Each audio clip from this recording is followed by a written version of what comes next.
Welcome back to Press Review. Let's start by taking a look at today's front pages in the Middle East.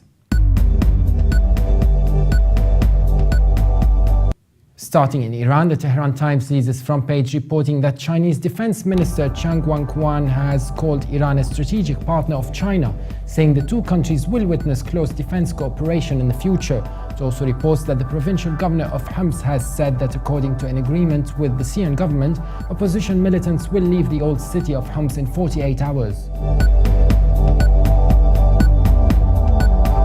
The UAE's Khalij Times leads its front page reporting that a new regulation is going to be implemented in the UAE whereby if you have not paid your traffic violation fines, your residential permit will not be renewed.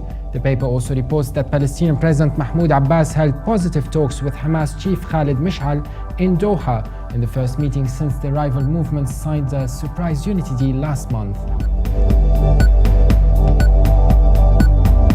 Saudi Arabia's Arab News leads its front page reporting that the Council of Ministers has emphasized the high level of combat readiness displayed by the kingdom's armed forces during a recent exercise in Hafr al-Batan with the participation of forces from the eastern, northern and southern regions. The paper also reports that a former member of a terrorist group has made a movie slamming those in the kingdom who recruit young Saudis to fight abroad. From the Lebanon, the Daily Star reports that Maronite Patriarch Bashar al-Ra'i has launched an effort focused on extending President Michel Sleiman's mandate to avoid a power vacuum in Lebanon. It also reports that an Egyptian court has banned officials from the country's former ruling party under ousted President Hosni Mubarak from running in elections. The Egypt Independent reports that presidential hopeful Hamdin Sabahi has promised residents of Mahalla to release all political prisoners, adding he will amend the protest law.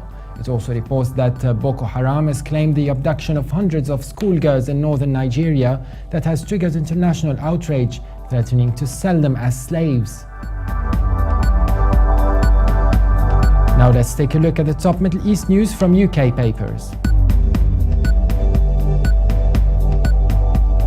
The Telegraph leads its Middle East news reporting that Abdel Fattah al-Sisi, the former Egyptian army general expected to win this month's presidential election, has declared that the Muslim Brotherhood is finished and will no longer exist if he takes power.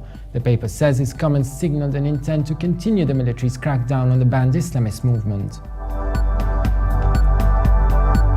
The Guardian leads that Boris Johnson has said opponents of Tony Blair who believe he should be imprisoned over the Iraq war have their hearts in the right place, as he called for the immediate publication of the Chilcot report on the grounds that it was more than 10 years since the whole disaster had begun.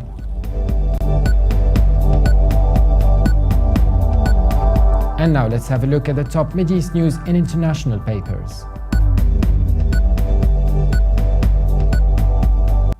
From Germany, the Deutsche Welle reports that the US announced it would now recognize the Syrian National Coalition representative offices in Washington and New York as foreign missions under the Foreign Mission Act. This will help the representatives with banking and security issues, but it will not give them diplomatic immunity.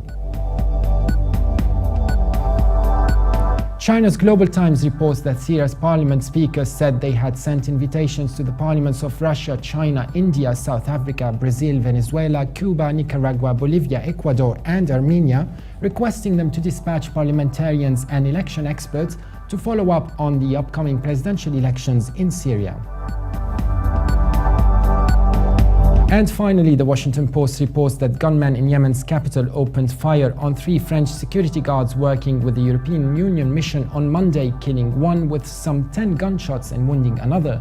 France and the EU condemned the attack, with Paris confirming that one of its citizens employed by a private security company working with the EU mission was killed and another compatriot wounded. And for more updates, please visit levant.tv. Thanks for watching and be sure to join us again tomorrow, and bye for now.